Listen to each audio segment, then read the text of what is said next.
is China Dixon. Something that I care deeply about would be advocating and educating others about people with disabilities or spinal cord injuries, and the fact that we are the same, just a little different. So life before my injury was pretty wonderful. I mean, I was super active. I was an athlete. I was a cheerleader. I was a freshman in high school. I grew up in a rural community. There was like 1,200 people in the town where I grew up. I grew up with my grandparents, and they are wonderful human beings. And so I had a really great home life. I just started driving. I had a great circle of friends and an awesome community to be a part of, and that ended up being a blessing before and after my injury. My injury happened in December of 2004. So I just turned 15, and I was in a car accident in Nebraska at 14 Lincoln Drive. I was alone driving to school, and I grew up on a farm. So it was just a country road. It was just a kind of a fluke freak thing, and I was thrown out of my vehicle, and I sustained a C4 or 5 spinal cord injury. I was flown from the local hospital to Denver, Colorado, so Swedish Medical Center. And I was there for a couple of weeks, and then I was moved straight over to Craig Hospital, which is a spinal cord injury rehabilitation and brain injury rehabilitation hospital. And I was there for 4 months. I had zero knowledge of what a spinal cord injury was. I kind of thought it was just a dream, or maybe that I was so sedated at the time that like that's why I couldn't move, or I couldn't do the things that I normally could do. There was a nurse that sat down next to me and said, you know, you're a spinal cord injury and this is what your life looks like, or they give you worst case scenario things, and you'll never have this, you'll never do this. I don't want to say that I didn't really take her seriously, but I kind of felt like, I don't really know that you know what you're talking about. Like, do you know who I am? So initially, with my level of injury, I was on a ventilator, so I was a trach patient. So I was intubated, and I had no movement at the beginning below my level of injury, so at my neck. They moved me to Craig on January 13th, and I was off the vent by Valentine's Day. And then I was kind of gaining little things like shoulder movement or wrist movement before I came home. I gained enough movement in the beginning that they were like, you can drive a chair. And that ended up not being the case, because I have forward and backward motion with my left arm and side to side with my right. But they were trying to either put the drive system on the right side or the left side. And I couldn't really get where I was going either way. So for the first 3 or 4 years, other people had to drive me. So that was a huge barrier and definitely affected my independence in the beginning, because somebody had to take me everywhere I went in my chair. Somebody had to get me from room to room. When we figured out that I needed like a midline drive, so my driving system is in the middle, so I can use both hands, that was huge. That massively changed my life as far as my independence goes. And then another barrier would just be, before I got hurt, I was super extroverted. So my spinal cord injury definitely kind of shattered. Like, I just didn't know who I was with it, because I was so different from who I was. And people interacted with me so differently. It did get better. It still continues to get better. Initially, when I would go somewhere, I would feel like everybody was looking at me and everybody was talking about me. They're not.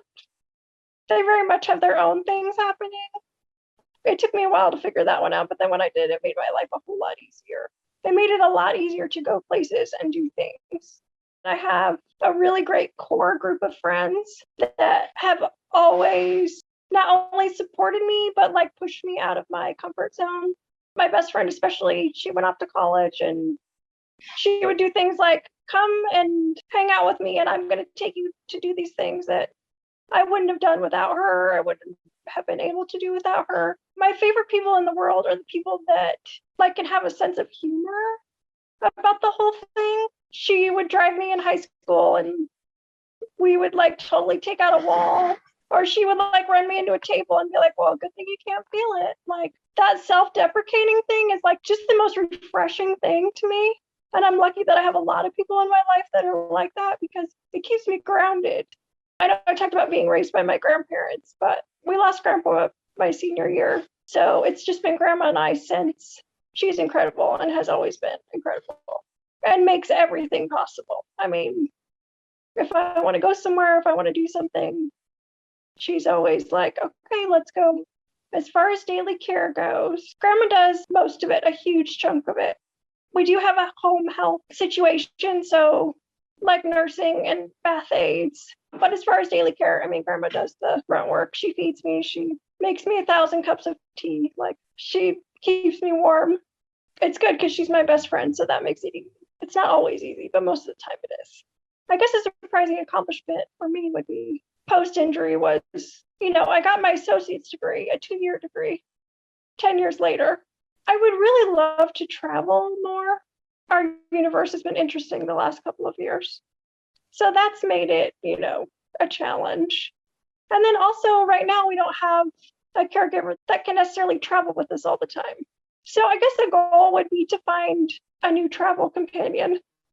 So then we can travel more. A goal, I've always wanted to go to Vegas. I would love to go to Universal Studios. I'm a huge Harry Potter fan, so I would love to do the Universal Studios thing. I've been to Oregon. It was beautiful. I did that after I graduated high school. Otherwise, we haven't done a whole lot of traveling. Like Iowa, Colorado, things that are close. I go to Craig Hospital every year. I think I started my YouTube channel 4 years ago. I feel like it was on the anniversary of my accident. And I was just like, you know what? I'm just going to put my story out there and see how it goes. And I honestly thought my Facebook friends would watch it. I always share my YouTube to my Facebook or family that's close. I think my initial video now has like 16,000 views. And shortly after that, Spinalpedia reached out to me and I did the article there. So I just really started it because I wanted to share my story and I wanted to also just connect with people and maybe show people, that people with disabilities, we just do things a little bit differently. And we all have really wonderful personalities. Everyone should get to know us because we're great. Speaking to someone who's newly injured that has a similar level of injury as mine, I would just say, little things are big things. I mean, baby steps for sure. And in the beginning, the medical people in your life are probably going to give you the worst case scenario because that's their job. Make your own determinations and goals and don't lose hope or faith. And like I said, little things are big things. So the smallest accomplishments you should celebrate and they should be huge because surviving a C4-5 spinal cord injury is a huge accomplishment in itself. We're very fortunate. I'm very fortunate to be alive. And it really does get better. I mean, initially, I know they tell you that and you're like, shut up, you don't know anything. This is never going to get better. You don't know what you're talking about. But it really, truly does get better. I mean, I never ever thought that I would be comfortable in my own skin again, and I very much am. When I was newly injured, the goal was definitely to walk again. I mean, I feel like that's just part of maybe a little bit of denial. But if somebody asked me now, walking is the furthest thing on my priority list. If I could gain like arm and finger movement and just have that much more of a level of independence, I would take it to the bank and be super happy with it. But if I don't gain those things, I just want to live a super happy and healthy and productive life and help others see me as they see everyone else.